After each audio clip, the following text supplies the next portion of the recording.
નમસ્કાર, હું સોનલ વણકર CG express ન્યૂઝમાં આપનું હાર્દિક સ્વાગત કરું છું। દેશ દુનિયા અને રાજ્યના તમામ સમાચારો પર કરી લઈએ એક નજર। રાજ્યમાં મહિલાઓ સુરક્ષિત હોવાની વાતો કરવામાં આવે છે, પરંતુ મહિલાઓની મદદ માટે કાર્યરત અભયમ હેલ્પલાઇન ઉપર દરરોજ 500 થી વધારે મહિલાઓ મદદ માટે કોલ કરે છે। છેલ્લા 2 વર્ષમાં ગુજરાતમાંથી 4.3 લાખ કોલ પૈકી 71,593 કોલ અમદાવાદમાંથી મળ્યા હતા। Deputy mayor doctor Narendra Patil કિચડમાં બૂટ કપડા ન બગડે તે માટે ફાયર ઓફિસરના ખભે ટીંગાઈ ગયા હતા। વિરોધ પક્ષે નરેન્દ્ર પાટીલના ફોટોવાળું ટેડી બેર ખભે લટકાવીને દેખાવ કર્યા હતા। જો કે જવાનોએ ભારે ખેંચતાણ બાદ ખભે ટેડી બેર આંચકી લીધું હતું। ભારતીય ક્રિકેટ ટીમના પૂર્વ ક્રિકેટર અંશુમાન ગાયકવાડનું લાંબી બીમારી બાદ નિધન થયું છે। તેઓ બ્લડ કેન્સરથી પીડાઈ રહ્યા હતા અને વડોદરામાં તેમની સારવાર ચાલી રહી હતી।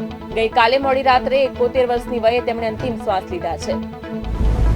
જૂનાગઢ શહેરમાં નવાબી કાળથી આશરે 150 વર્ષ પહેલાની નરસિંહ વિદ્યા મંદિર શાળા આવેલી છે, જે શાળા જૂનાગઢ મહાનગરપાલિકા હસ્તકની ઐતિહાસિક અને હેરિટેજ શાળા છે।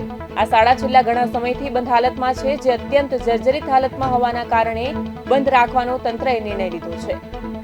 જંબુસર તાલુકાના કાવી ગામે ગત સપ્તાહે વરસેલા ભારે વરસાદમાં હાથિયા ખાડી તળાવના આઉટલેટને નુકસાન થયું છે। કાવી ગામે વોટરશેડ યોજના હેઠળ હાથિયા ખાડી વિસ્તારમાં જળસંચયના હેતુથી વોટરશેડ સમિતિ દ્વારા ઈ-ટેન્ડરથી તળાવ અને આઉટલેટ બનાવવામાં આવ્યું હતું।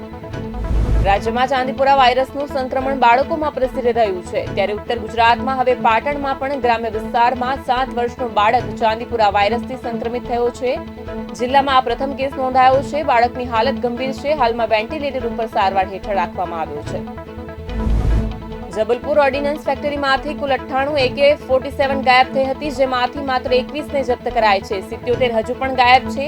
તે ઉપરાંત પોલીસની મહેરબાનીથી તસ્કરો હજુ પણ તમામ હથિયારોનું વેચાણ કરી રહ્યા છે।